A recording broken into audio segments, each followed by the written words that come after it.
வணக்கம், நான் டாக்டர் சுசிதா லட்சுமி அனீஷ். மூட்டு வலி, கை கால் வலி, ரொம்ப உடல் சோர்வாக இருக்கிறது, இது எல்லாமே எதனால் அப்படின்னு தெரிஞ்சுக்கணுமா?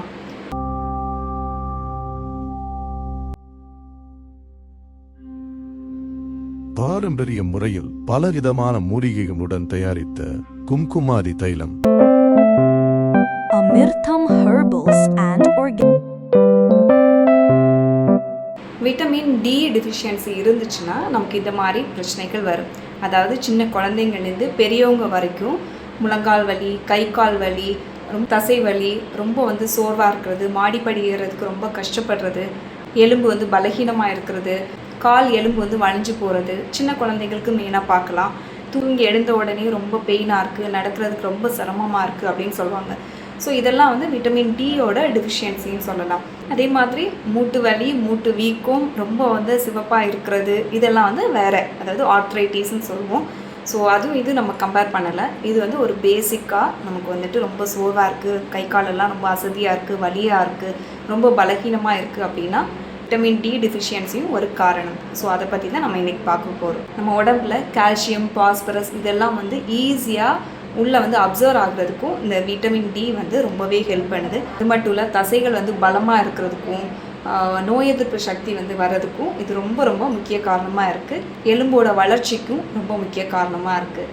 இது எதனால் குறைபாடு வருது அப்படின்னா, உடல் பருமன் அதிகமாக இருக்கிறது, விட்டமின் டி சத்து குறைபாடு இருக்கக்கூடிய உணவுகள் எடுத்துக்கிறது, சூரிய ஒளியே படாமல் இருக்கிறது, நீண்ட நாள் ஏதாவது மருந்துகள் சாப்பிட்றது, குடலில் உறிஞ்சும் தன்மை கம்மியாக இருக்கிறது, இல்லை குடலில் ஏதாவது பிரச்சனைகள் இல்லை வேறு ஏதாவது நோய்கள் இருக்கிறது, அல்சர் இருக்கிறது, டைஜஷன் ப்ராப்ளம் இருக்கிறது, இந்த மாதிரி ஒரு சில காரணங்கள் கூட விட்டமின் டி சத்து குறைபாடுக்கு இருக்குது.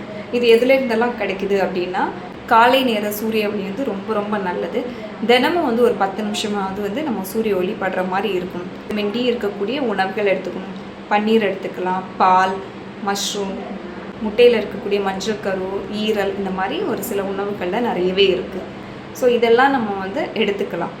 ஸோ உங்கள் வீட்டில் குழந்தைங்களா இருக்கட்டும், பெரியவங்களாக இருக்கட்டும், ரொம்ப உடல் சோர்வாக இருக்குது, ரொம்ப அசதியாக இருக்குது, மாடிப்படி ஏறுறதுக்கு ரொம்ப கஷ்டமாக இருக்குது, அடிக்கடி கீழே விழுறாங்க, வலி, கைவலி இருக்குது, முதுகு வலி இருக்குது, தசை வலி, தோள்பட்டை வலி, இந்த மாதிரி ஏதாவது வலி இருக்குது, ரொம்ப டயர்டாக இருக்குது அப்படின்னு சொன்னால் என்னென்ன பிளட் டெஸ்ட்டு பண்ணி பார்க்கணும் அப்படின்னா, vitamin D, vitamin B12, calcium, இந்த மூணுமே கண்டிப்பாக பண்ணி பார்க்கணும். விட்டமின் டி மட்டுமே இதுக்கு காரணம் கிடையாது. Vitamin D, vitamin B12, vitamin C, இந்த மாதிரி விட்டமின்ஸாக இருக்கட்டும், மினரல்ஸ் குறைபாடு இருந்துச்சுன்னா கூட நமக்கு இந்த மாதிரி ப்ராப்ளம் வரும்.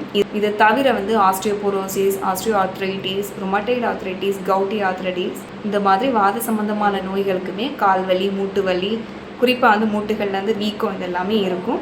இதே மாதிரி ஏதாவது சிம்டம்ஸ் இருந்துச்சுன்னா கண்டிப்பாக டாக்டர்கிட்ட போய் கன்சல்ட் பண்ணிக்கோங்க.